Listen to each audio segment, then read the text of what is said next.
Hello guys, in this video I'm going to show you how to use the time shift mode on the Insta360 Go camera. This is the Go3, so it's pretty easy to use.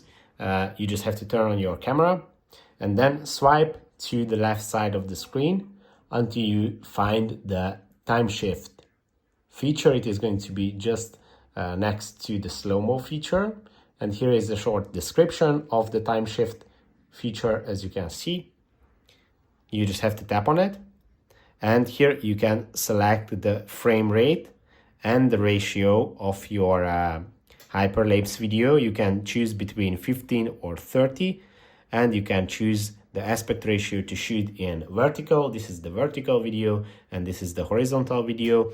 And you can also set other settings of your camera if you go to the manual mode, where you can select your filter, your shutter speed, your ISO, and your white balance, or you can just switch to auto.